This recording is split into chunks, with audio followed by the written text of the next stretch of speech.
Let me also acknowledge the elders of the Ngunnawal and Ngambri people, the traditional owners of the land the ANU is built upon, and welcome you to this lecture on Africa Day, which commemorates the founding of the Organization of African Unity in 1963, now known as the African Union. So the lecture focuses on the way Africa has been studied in Australia, specifically here at the ANU in the past and present, and what can be learned from that for the future. So I'm thinking about the extent to which Australia has been enmeshed or not in the global field of African studies, which in its changing form over about a century, as a distinct field has been dominated by universities in Europe and North America. Now it's starting to change, and I'll talk a little bit about that later. And we'll also see how the situation in Australia is and is not comparable to the situation in the UK and the US, where African studies has been more prominent and organized for particular reasons. So the project emerges. I'm tempted just to leave this slide up here the whole time. It's such a nice image, but the lecture emerges from a research project conducted with Rocco Weglutz, funded by DFAT, with a very catchy name: Increase Awareness of Africa and African-Based Studies in ANU and Canberra more broadly via a website, and assess the viability of a virtual institute. So you can see some images from the website here that you can visit at africa.anu.edu.au. And I want to thank Rocco for his work on our project, especially because he had the task of chasing up the diplomatic missions during COVID, when a lot of them were shuttered or just otherwise sort of distracted. So when I make we statements in the lecture, the we is Rocco and myself. The project actually produced a much longer 25,000 word report. If you're interested in in reading that thing, feel free to email me. So I'm going to begin by outlining the development of African studies as a distinct discipline, and discuss the history of the study of Africa at the ANU and Australia more broadly in the past. I'll draw upon interviews and an online census as part of that project Rocco and I did on the way the study of Africa is organized in Australia. And then I'll move from these observations to some recommendations for the future. Now let's start with a basic sort of statement on the history of African studies, because we need to recognize the politicization of that field, as in any field, as well as the shifts over time. So this was quote at the top here from Tanya Lyons and colleagues. With its origins in the colonial project, African studies has since gone through a myriad of changes and transformations, including receiving insights from post-colonial, feminist, and postmodern theories, and more recently from the decolonial perspective, which I'll have more to say about. Furthermore, whether dominated by anthropology, geography, history, politics, or sociology, African studies from outside Africa remains a predominantly Eurocentric and American field of study. And the consequence of this latter point is that not only have Africans themselves been marginalized from the production of scholarly knowledge on Africa, although a lot has changed since 1995, the Africa year here at the HRC, when apparently visiting scholars were just grateful for phones and political indifference. Australia has actually also been on the margins of a largely sort of North Atlantic enterprise.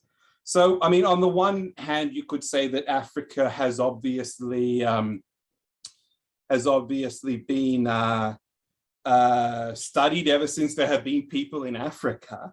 And of course, we could acknowledge medieval centers of learning in North Africa and West Africa in particular, but that's not particularly relevant to the situation in Australia today. Whether the University of Al-Qarawiyyin in Morocco, founded by the possibly apocryphal Fatima Al-Fihri in the 9th century, is actually the oldest surviving university in the world, being built a century before Bologna, that is quite literally a matter for the Guinness Book of World Records, and you can go to their website and read the arguments for and against. It's not going to occupy me today. We can trace an emerging distinct discipline of African studies, particularly in the Anglophone world, back to research activities carried out by European missionaries and imperial administrators in the 19th century. From here, African studies emerges in a coherent way, in a relevant way for our discussion today in the Australian context of the study of Africa in two forms in the Anglophone world in the interwar period. Firstly, in British universities, particularly the School of Oriental and African Studies, and then in a quite different form in historically Black universities in the United States. So after this wave of decolonization across Africa, the gravitational center of African studies shifted from Europe and the United States, where area studies programs were established with significant state funding in the context of the Cold War. So this Cold War saw a need for experts on countries that previously were of little practical relevance to most governments or universities, especially in the United States, which found itself competing for the loyalties of newly independent African countries. In language reminiscent of the 19th century scramble for Africa by the European empires, historians describe a mid-20th century scramble for expertise on Africa, a scramble for trusted scholars and programs. And it's worth pointing out that this wasn't just happening in the United States, it was happening in the Soviet Union. In 1959, the Soviet Academy of Sciences established its own Institute for African Studies in this beautiful old mansion in Moscow. If you've seen, Zhivago, they seized the mansion and it's kind of that sort of like situation, like Dr. Zhivago, your home is now an African Studies Institute. It's that kind of approach. An old, mansion that they seized in Moscow becomes a Soviet Institute for the Study of Africa. In the 60s, China also becomes very interested in Africa. So there's this upsurge of global engagement and competition in decolonized Africa. And then today, something actually very similar is happening. But now you've got other places like Turkey and India, as well as China and Russia and the US and the Europeans. So there was debate back, we're talking back here in the 50s and 60s, debate over the definition of and boundaries of African studies at this time. And it hasn't entirely gone away, actually. So both of these terms, Africa and studies, have been contested. So in the US, we're talking about the US here, which has dominated the field.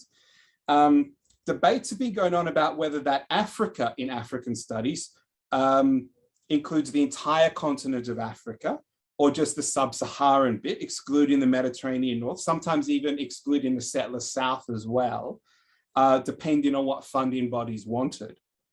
And most politically heatedly, there was also debate about whether African studies includes the African diaspora.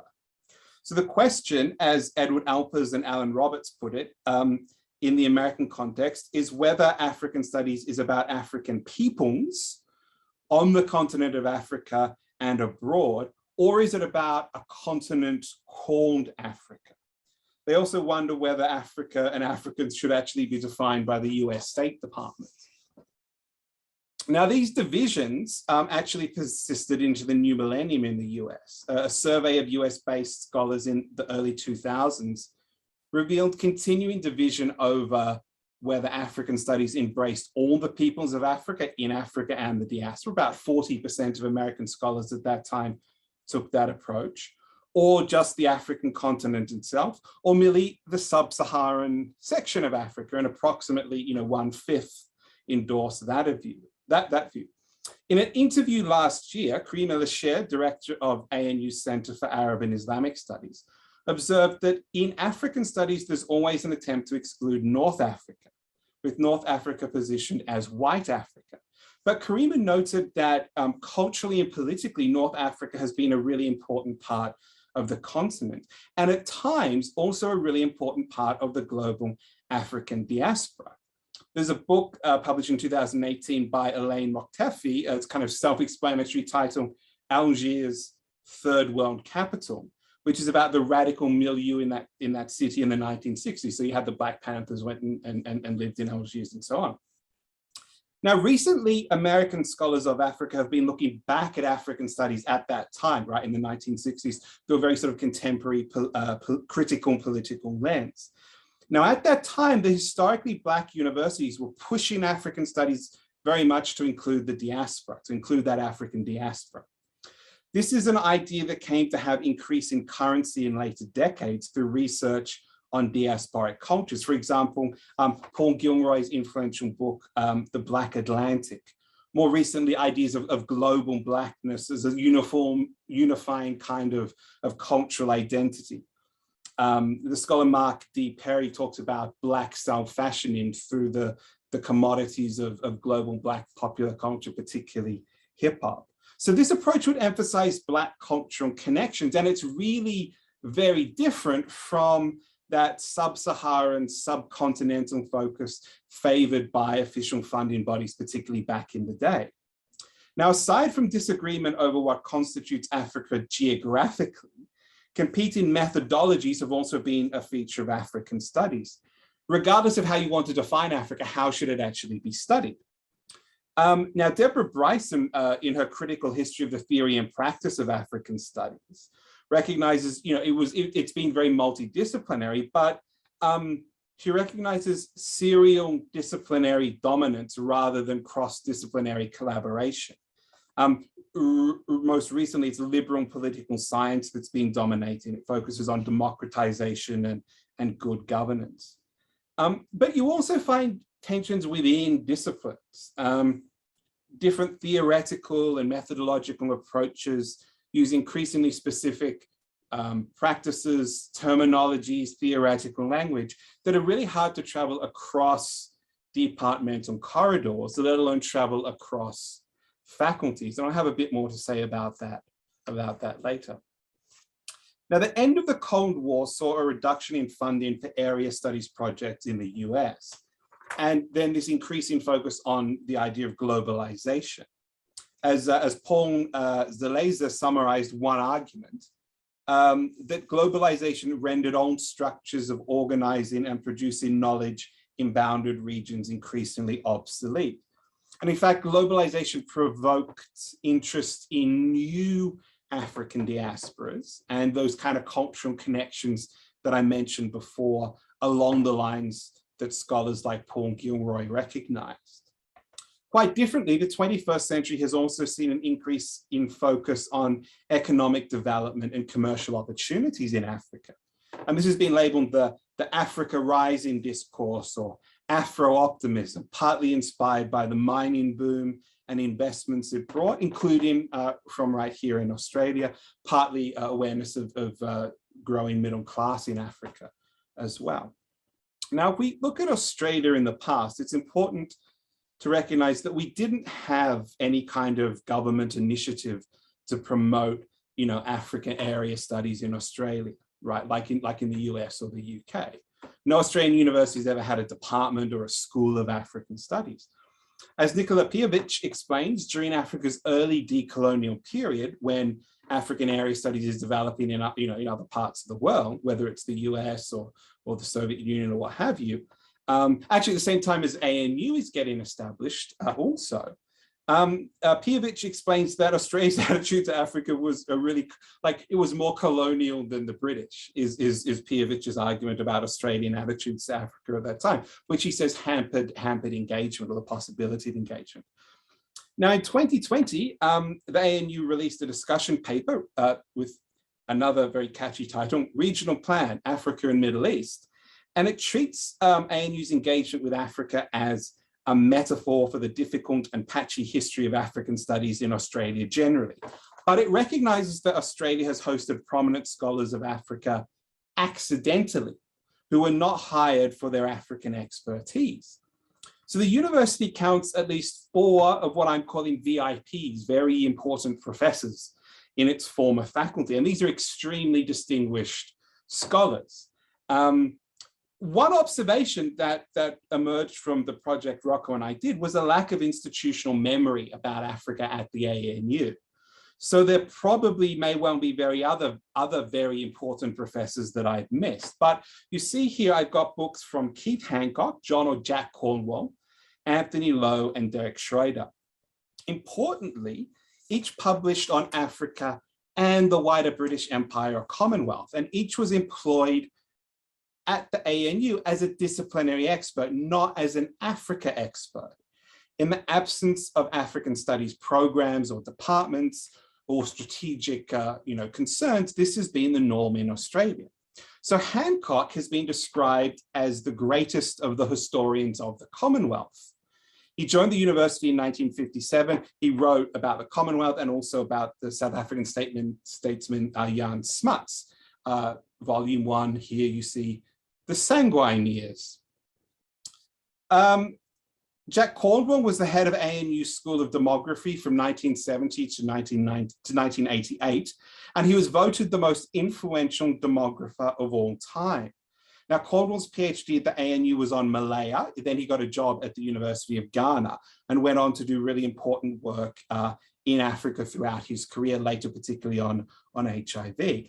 Then Anthony Lowe was Vice Chancellor from 1975 to 1982. If you've ever had a parking fine, you've probably gone to the Anthony Lowe building to pay that fine. Now, like Hancock, Anthony Lowe was a specialist in the history of the British Empire. He published on Africa, notably Uganda, as well as South Asia as well. And Schroeder was an expert on South Africa who also wrote widely on the Commonwealth, including Australia. So what we see here is that all of these scholars were writing and working across the Commonwealth. And as Nikola Pijovic notes in an interview, Colin Milner of the ACT branch of the Royal Commonwealth Society, he notes this as well when Rocco interviewed him. Australia's engagement with Africa has historically come through the Commonwealth. It's been really the vital forum for engagement with the continent. So awareness of the relevance of the Commonwealth to Australia-Africa relations and the relevance of the Commonwealth as a cultural space for ANU's VIP scholars of Africa is important to keep in mind. Particularly later, I'll be discussing the idea of attempting to kind of triangulate research between Australia, Africa, and the Asia Pacific. And again, we might see that the Commonwealth starts to become really important in this regard. Not necessarily unproblematically though, because if we start to think about decolonial approaches and anxieties about comparative or inclusive work, if scholars are really wanting to emphasize local specificity, making distinctions and not connections, then the idea of the Commonwealth becomes not so useful or a little bit sort of less practical. Now, Dirk Schroeder, who I mentioned before, he was associate director of this here HRC, and he helped make Africa the HRC theme in 1995, at the time that Ian McKelman was the director of the HRC. Now, like Schroeder, Ian McKelman was born in Southern Africa, and he was also, he had wide-ranging interests in Commonwealth history. So he might be sort of a fifth VIP. In 1995, the HRC had a year of Africa-focused public seminars, 3 conferences. Kylie and I know how hard it is to organize one conference. Imagine organizing 3 conferences. And the temporary hosting of many African experts, and also the publication of this 600-page edited volume, which I stole from an office when no one was looking. Now, Schroeder later went on to become the Vice Chancellor at the University of Western Australia, where he established the African Studies Centre of Western Australia. Now, this was not an African Studies department, right? It was a centre a bit like sort of the HRC in the sense it organised seminars. Right, something similar existed at La Trobe Uni in Melbourne, an Africa Research Institute from 1985 to 2006. Again, not a department, it was more a formal network of scholars interested in Africa. And that's what we tend to see happening in Australia, is more sort of formal networks. Let's move on a bit to look at the present. That might be a half-finished slide there, but I mentioned Schroeder's Africa Studies Centre of Western Australia. So that centre becomes a cluster, goes from a centre to a cluster at UWA. African research cluster, and it includes scholars from disciplines who really aren't connected to that African sort of area studies paradigm in the past at all, like molecular science. Don't even really know what that is. And then in 2018, the cluster becomes the Africa Research and Engagement Center. And these initiatives at UAA, they focus on developing collaborations and formalizing networks and collaborations with internal institutions at UAA. So the Center for Muslim States and Societies, for example, also networking existing faculty expertise, collaborating with university associations, particularly the Australia-Africa University Network established in 2009. Now, the AAUN, the Australia-Africa Universities Network, established in 2009, it's the most significant government-funded initiative in the study of Africa in Australia, although ANU is not a member, so how important can it really be? $8 million in 2019, $8 million was set aside for projects, but those funds were not actually exhausted, which is actually a bit, perhaps, sort of telling. The network promotes collaborative research between Australian and African universities, focusing initially on 4 things: mining, public health, education, and food security. Recently, a 5th focus was added: hard security.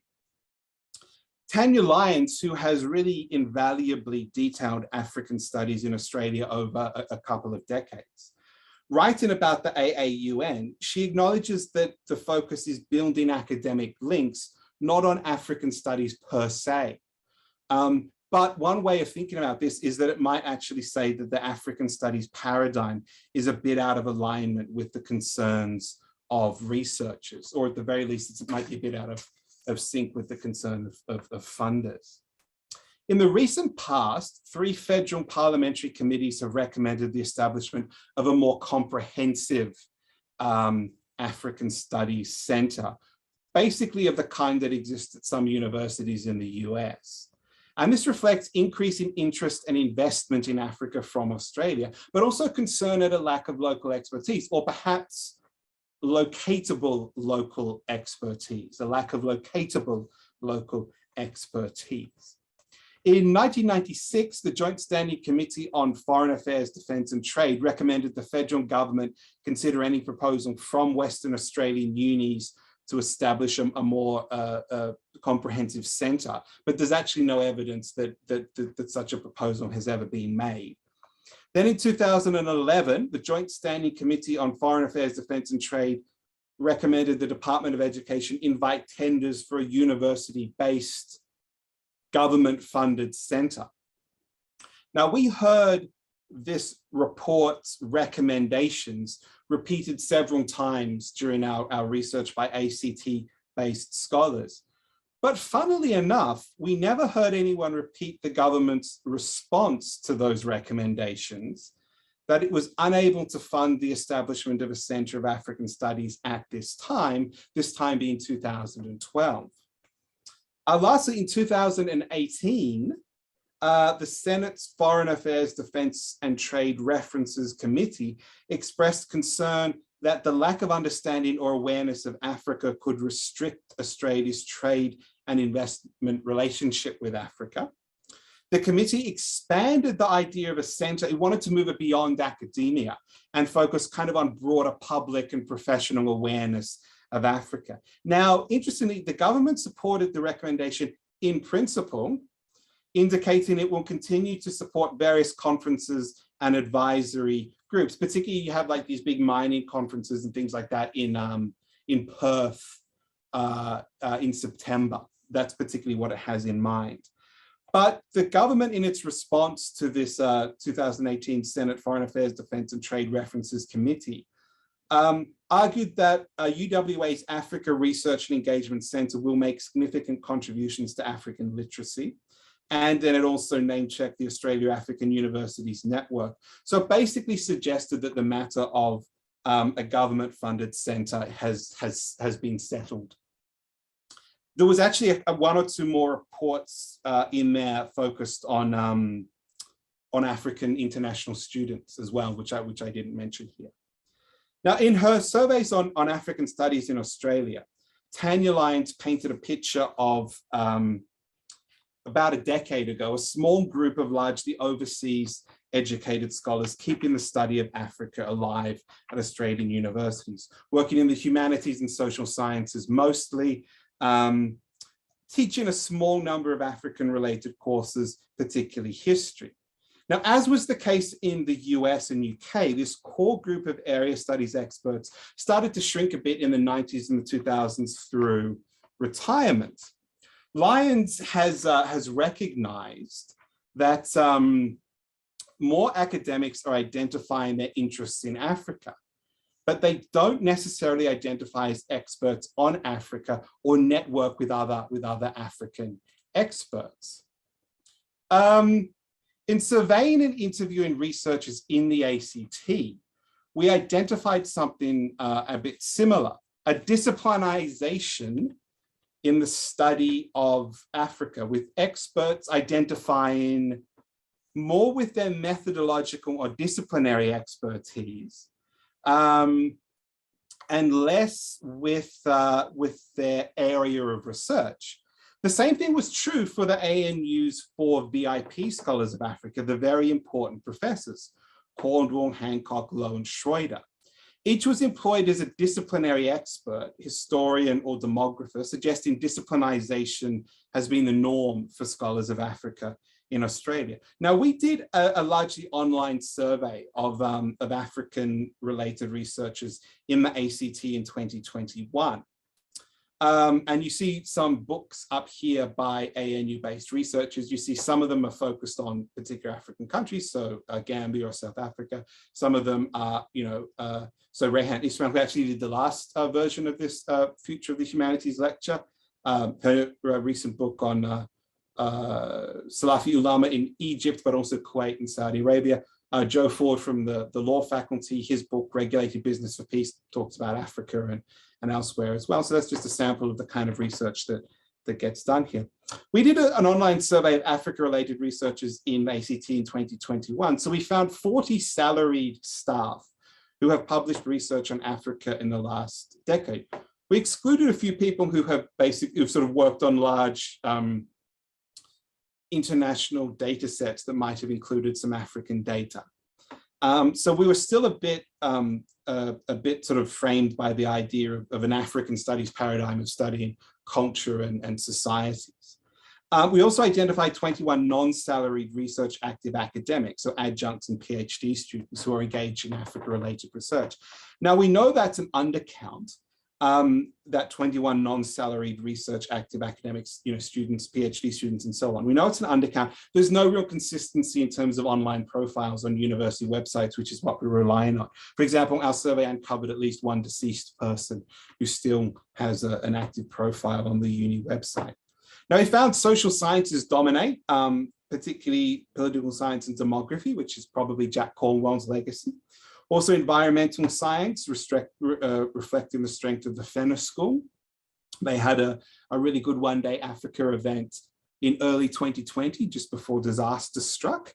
And also the University of Canberra has strength in environmental science as well. Similarly, health science, UC is strong in health science, as is ANU. And again, it's interesting, it seems that as with the sort of the VIP scholars in the past, current faculty aren't getting hired for their specific expertise on Africa, but they're getting hired for their disciplinary expertise. So Damon, who's a pseudonym, some of our participants use pseudonyms, he said, reflecting on his job interview, I suspect the word Africa was not mentioned in the interview once. When we asked ANU faculty about their academic fields and identities, our informants primarily identified as disciplinary experts. For example, Richard Frank from the School of Politics and International Relations told us, I don't see myself as an area specialist. He said, I consider myself a conflict scholar and a comparative institutionalist. Marianne Mariotti from the College of Business and Economics, you've got the quote up here, identified as an economic historian specializing in Africa. And she explained the reason I wouldn't say Africanist is because I've got this very narrow geographical focus, just South Africa and now extended to Malawi. The focus is on economic issues, so I wouldn't put myself out there as an Africanist, as I feel that's much broader. I primarily publish in economics journals. My work is, in a sense, using Africa to answer a more broadly international question. Now, some of our informants did identify with African studies, but it's not straightforward or uncomplicated.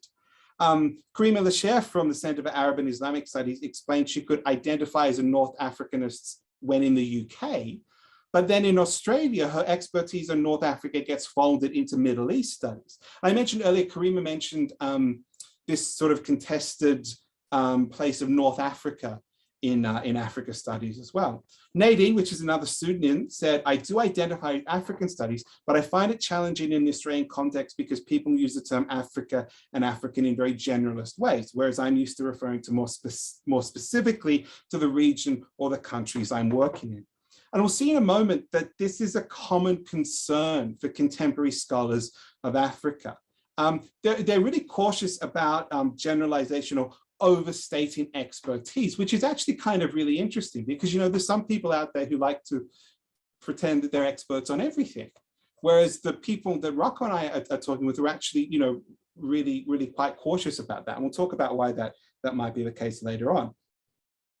For some, African studies can be too geographically imprecise, too inclusive or too exclusive.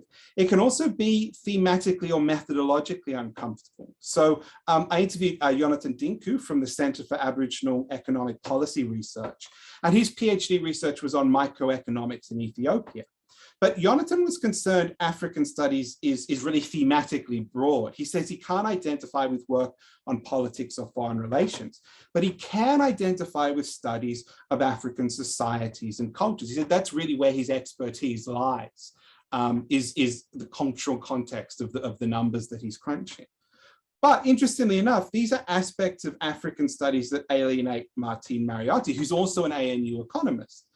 She described African studies as something quite cultural, and I don't see myself there, whereas Jonathan, who's also this ANU economist, can identify with African studies because it is cultural.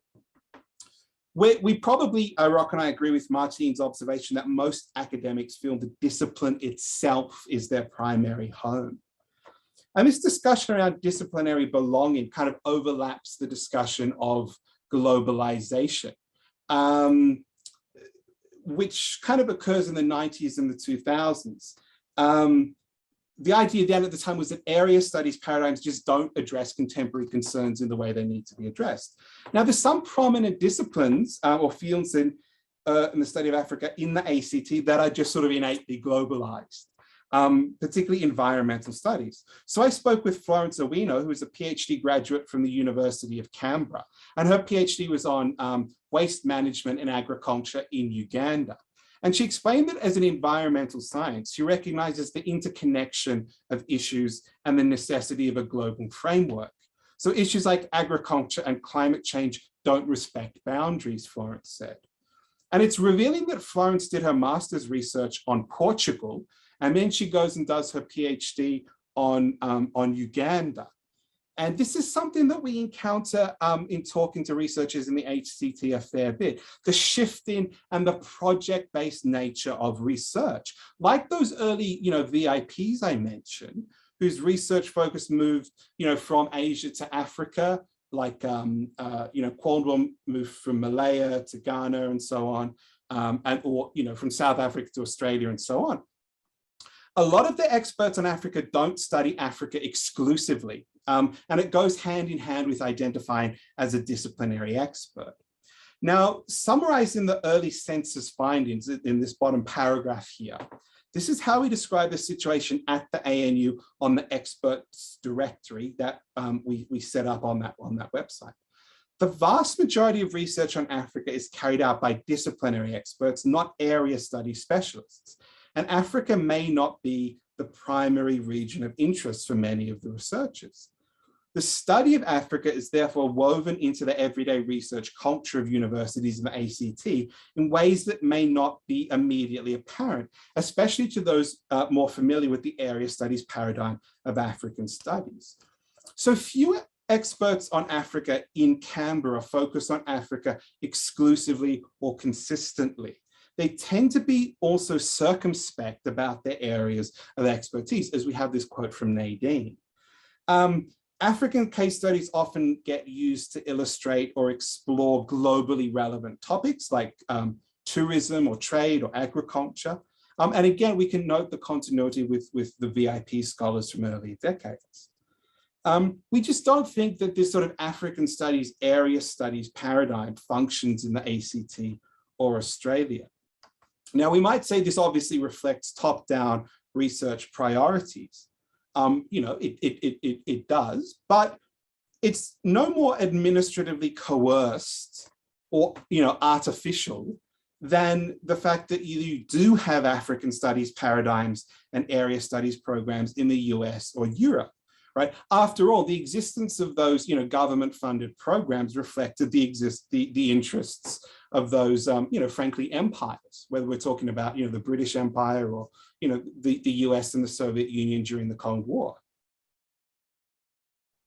Now, the last section of this talk, I want to talk about the future, what the past and present can tell us about forces shaping the study of Africa in the ANU, the ACT, and Australia in future years.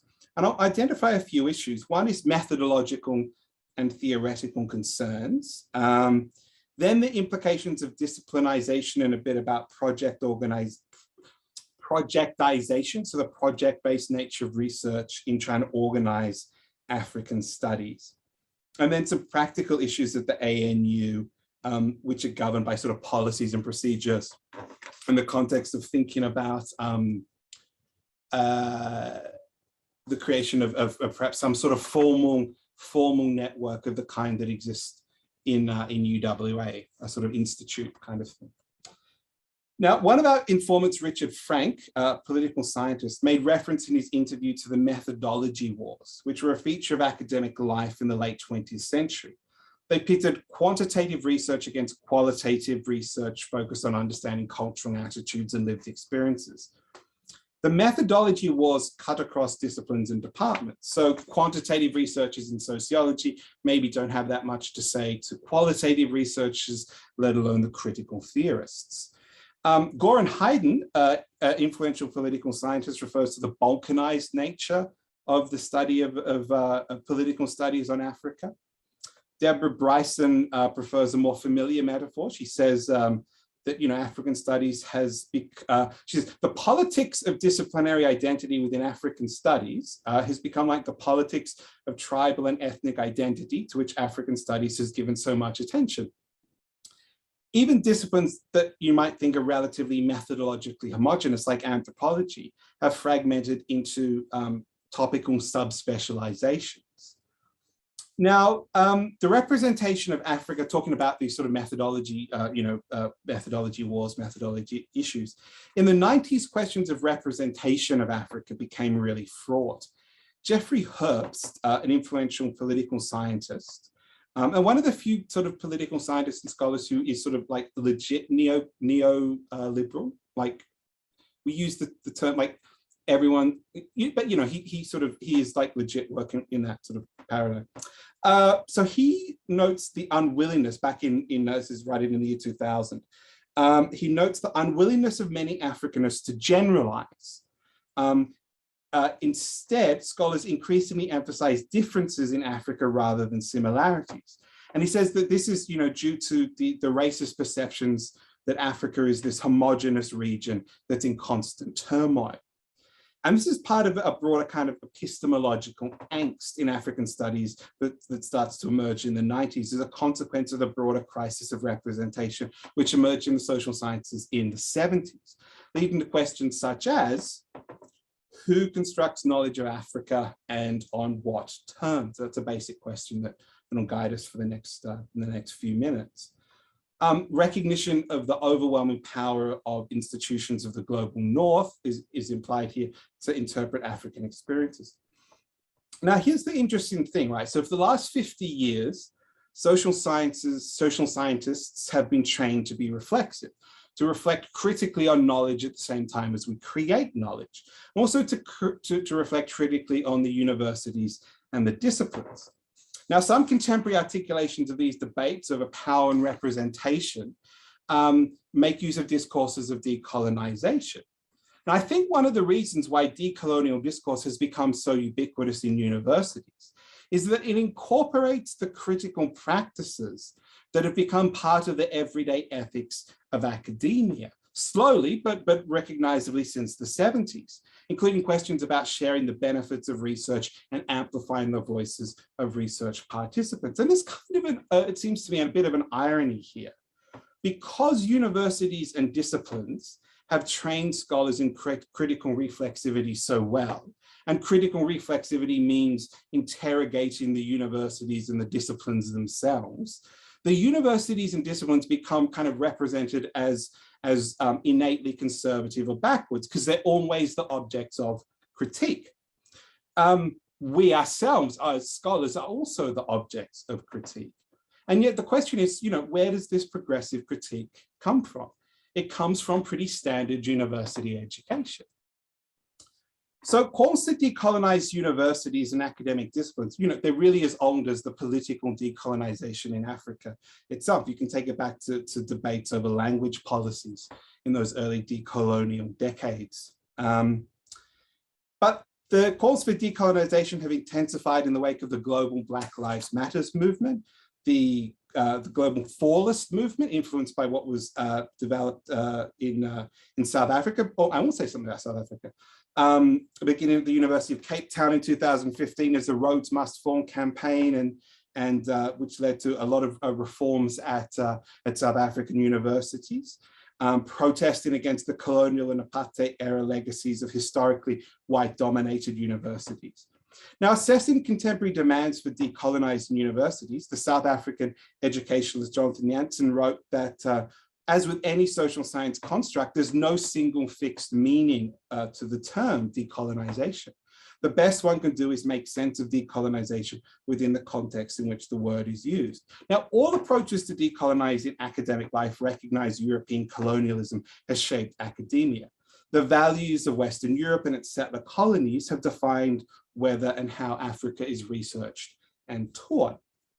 However, approaches to decolonization differ on the degree of autonomy from cultural and historical forces granted to academics. Do academics just create and recreate colonial socio-political agendas? If so, we would probably need to reimagine universities from the ground up.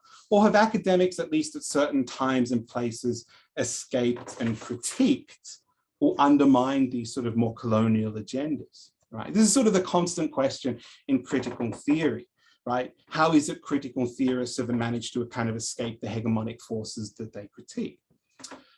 So approaches also differ on decolonial remedies and reforms. Some approaches to decolonizing universities focus on the welfare of marginalized students. Other approaches are more radical, and in the African studies context would replace Western scholarship and Western methodologies with traditional African moral philosophy, such as communitarian notions of Ubuntu, or with Afrocentric political philosophies.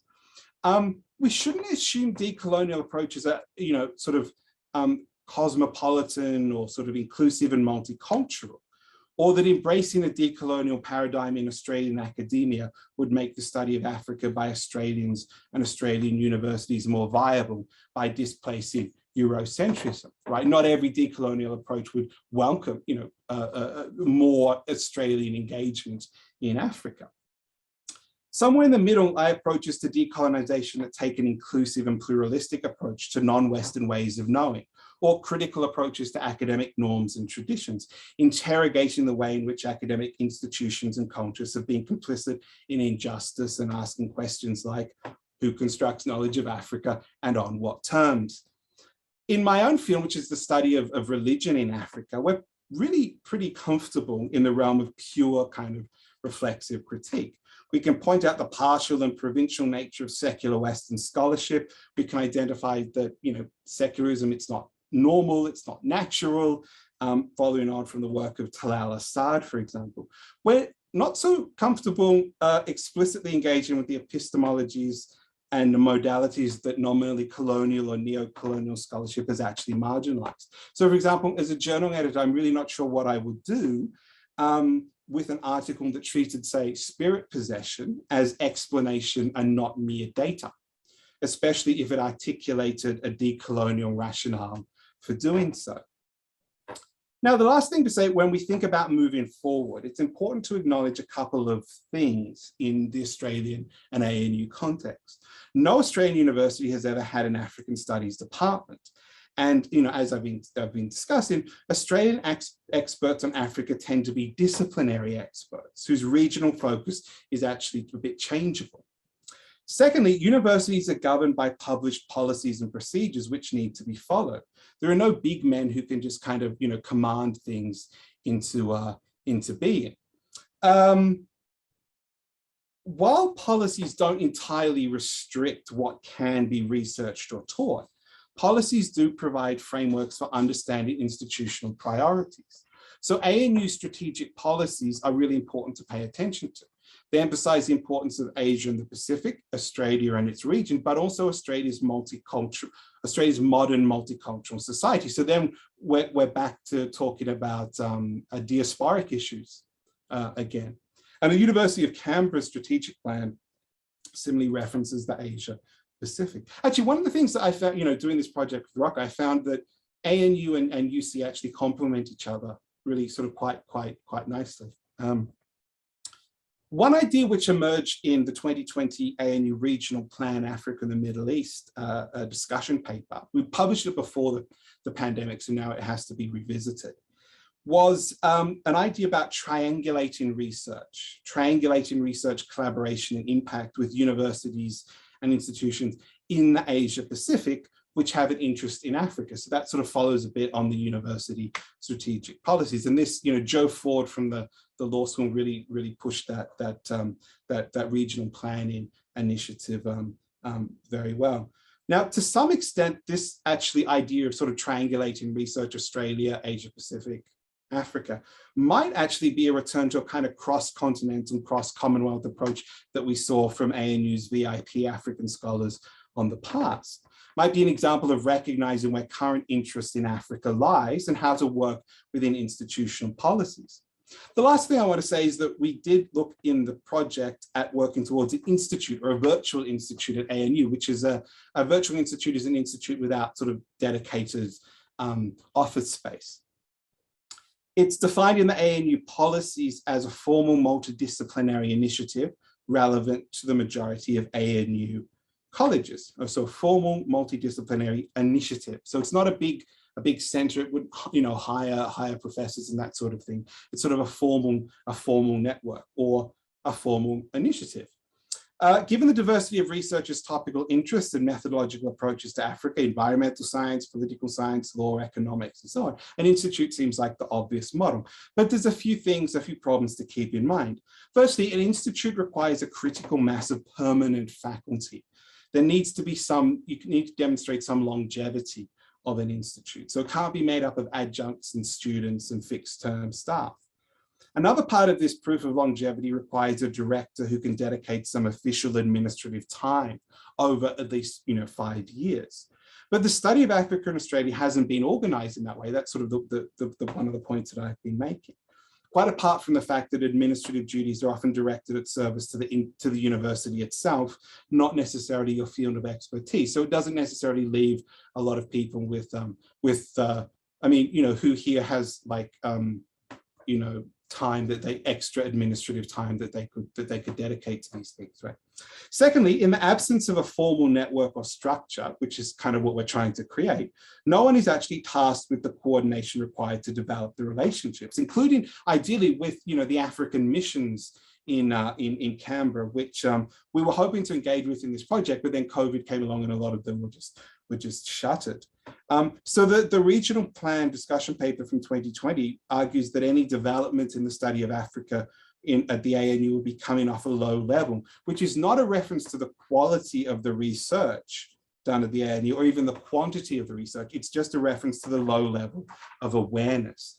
Thirdly, a virtual institute needs to be presented to senior management in a way that reflects the incorporation of strategic plans, which I note again a focus on Australia and the Asia Pacific. And I'm grateful to some feedback from Ray Francis, the Dean of Cass, who sort of really underlined this. So the catch is, do we want to organize and articulate the case for the study of Africa in historically, a historically Eurocentric institution that's pivoted to embrace the Asian century? I genuinely don't know, but I think if we acknowledge the past, which includes the career of the VIP African researchers, and if we acknowledge the present, how Africa is actually being studied in Australia right now, we'll be better equipped to make the case for the study of Africa in Australia. So thank you very much for your time.